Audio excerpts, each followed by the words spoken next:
नमेश आहूजा जी, श्री पटियाला से। हरिवंश प्यारे गुरुदेव। राधा वल्लभ श्री हरिवंश महाराज जी, आपके चरणों में कोटि कोटि प्रणाम। महाराज जी, श्रीमद् भगवत गीता जी में भगवान श्री कृष्ण अर्जुन जी से कहते हैं कि तुम मेरी शरण में आ जाओ, मैं तुम्हें सारे समस्त पापों से मुक्त कर दूंगा। परंतु महाराज जी, जब भक्तों के जीवन में प्रतिकूलता और कष्ट आते हैं, वो उनकी परीक्षा होती है या प्रारब्ध? महाराज जी कृपया मार्गदर्शन कर। देखो, सारे पाप नष्ट हो जाएंगे। पाप शब्द है ना, प्रारब्ध तो नहीं कहा ना, तो बस शब्द पे, वकालत शब्द पे होती है। सारे पाप में संचित पाप जो हमारे जमा जन्म जन्मांतरों के, वो हो गए। आगे जो हमसे पाप बन जाएंगे वो हो गए। वर्तमान में जो हमसे गलती हो रही वो हो गए। लेकिन जो पूर्व पाप से निर्मित हमारा शरीर है, उसका पहले से बात हो चुकी है कि 10 वर्ष में आपको चोट लगेगी, 15वें वर्ष में आपका ये होगा, 20वें वर्ष में ये होगा। जो विधान लिखा हुआ है वो भोगना पड़ता है। अब ना आगे है, न पीछे है, न वर्तमान का कोई पाप है। अहम तो हम सर्व पापेभ्यो। लेकिन प्रारब्ध, प्रारब्ध शब्द नहीं कि मैं तेरे सारे प्रारब्ध मिटा दूंगा, ऐसा तो नहीं।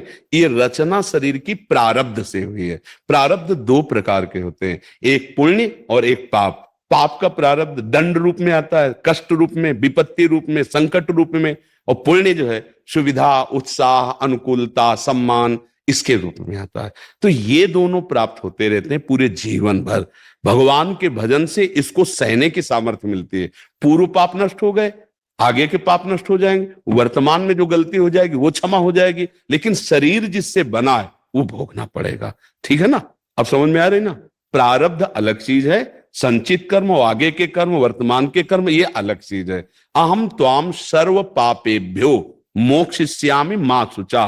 तुम्हें सर्व पापों से मैं मुक्त कर दूंगा। लेकिन जिस शरीर की रचना जिन कर्मों से हुई है वो अवश्य में भोक्तव्यम कृतम कर्म शुभाशुभम, वो भोगने पड़ेंगे। इसलिए बड़े बड़े संत सामर्थ्यशाली होते हुए भी भगवान के द्वारा प्राप्त सामर्थ्य से शरीर के कर्म को भोग लेते हैं, जो पूर्व के कर्मों से थोड़ा सा हिस्सा लेकर इसका निर्माण किया गया। अभी गोदाम जमा था तो हरि ने उसमें आग लगा दी, आगे जो गलती होगी उसमें आग लगा दी, वर्तमान में जो हो रही वो क्षमा कर देंगे, बड़े कृपालु हैं। लेकिन जो रचना हो गई उसे भोगना पड़ेगा।